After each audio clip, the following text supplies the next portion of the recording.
সংস্কার কার্যক্রম শেষ করতে যতদিন প্রয়োজন ততদিন এই অন্তর্বর্তী সরকার থাকুক, এমন জরিপের পর আবার বিএনপি মহাসচিব যখন শঙ্কা প্রকাশ করেন যে একটি গোষ্ঠী চাইছে এই অন্তর্বর্তী সরকারকে অনির্দিষ্টকাল রেখে দিতে, এমন শঙ্কার যৌক্তিকতা আছে কিনা?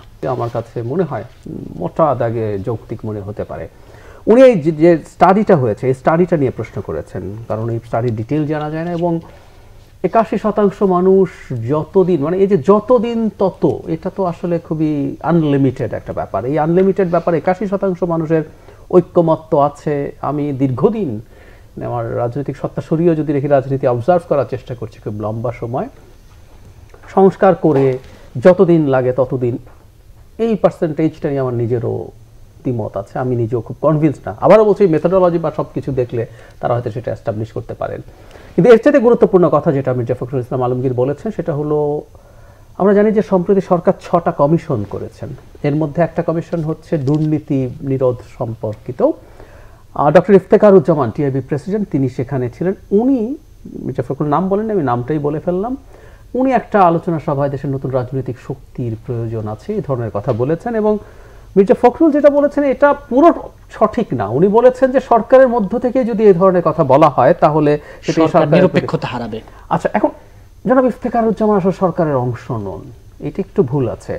6টা কমিশন হয়েছে, আমি যতদূর জানি এখন পর্যন্ত এরা কেউ বেতনভুক্ত মানুষ নন, এবং যে কমিশন হবে তারা তো আরো সদস্য নেবেন, ওনারা প্রধান হয়েছেন মাত্র। এরা কেউ বেতনভুক্ত নন। যে রাষ্ট্রীয় সুযোগ সুবিধা যদি কেউ না নেন তাদেরকে আপনি আসলে সরকারের অংশ কোনোভাবে বলতে পারেন না।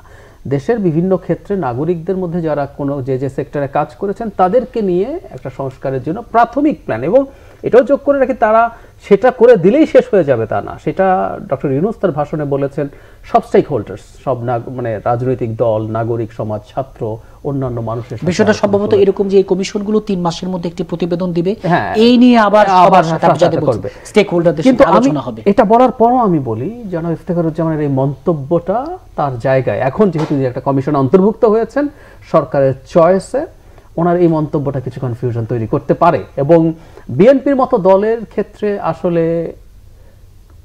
উনি বেশ কিছুদিন আগে বলে ফেলেছেন, এটাও ভুল না, আগেও যখন একবার 1-11 হয়েছিল আমরা খেয়াল করবো, সে 1-11 প্রাথমিকভাবে -2 এ ধরনের আলাপ এসেছিল, 2 নেত্রীকেই মাইনাস করতে চেয়েছে, কিন্তু মূল ঝড়ঝাপটা কিন্তু বিএনপির ওপর দিয়ে গিয়েছে, বিএনপিকে ভেঙেই ফেলা হয়েছিল রীতিমতো।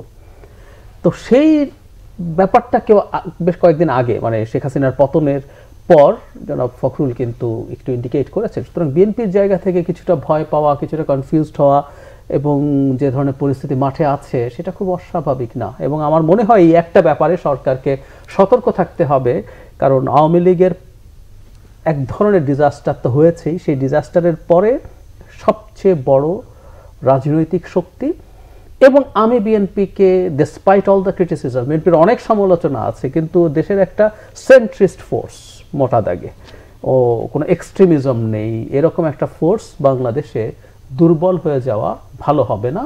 এবং সরকারকে এই ব্যাপারে, এটা বিএনপি বলে কথা না, সরকারের দিক থেকে যে কোনো যতদিন প্রয়োজন ততদিন নাগরিক ঐক্য কি এটাকে সমর্থন করে কিনা। আমরা আসলে যতদিন পর্যন্ত নাগরিকের অবস্থান হচ্ছে সংস্কার প্রয়োজন আছে, সেটার জন্য মোটামুটি সময় যদি লাগে, এখন এই যে যতদিন প্রয়োজন ততদিন, এটা মানে ভেগ কথার কি প্রবলেম আছে। এবং আমি মনে করি এটা আসলে শেষও হয়ে যাবে, কারণ হলো যখন আপনি সংস্কারের যে প্রপোজাল তৈরি হবে দলগুলোর সাথে যখন করে ডিসাইড করতে পারবে, তার মানে আমরা আসলে মানে অ্যাম্বিগুয়াস আলোচনা এই জরিপ টরিপ করার চাইতে আমরা আগামী জানুয়ারির মধ্যে আশা করি, কারণ ডিসেম্বরের মধ্যে 3 মাস শেষ হবে, কি পরিমাণ সংস্কারের সবার মতৈক্য হয়েছে এবং সেটা করতে কত সময় লাগবে সেটা আসলে বোঝা যাবে।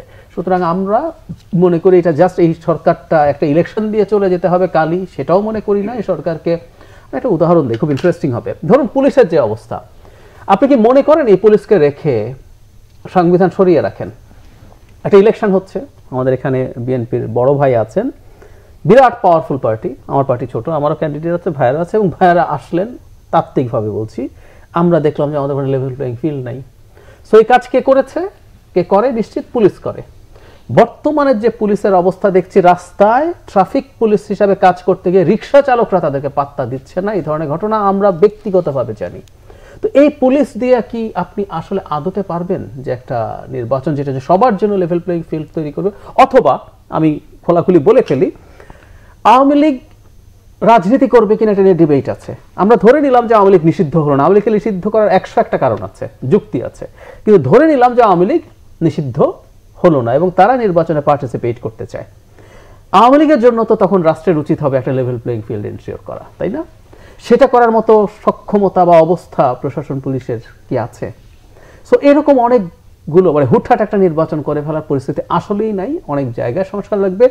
বিচার বিভাগ, আপনার যদি কোথাও আপনি সংক্ষুব্ধ হন বিচার বিভাগে যাবেন, বিচার বিভাগে যে লন্ডভন্ড অবস্থা সেগুলোও ঠিকঠাক করতে হবে। সব জায়গায় আসলে নিশ্চয়ই। সংস্কার এটা ছাড়া ভালো নির্বাচন আপনি করতে পারবেন না, না হয়। জি।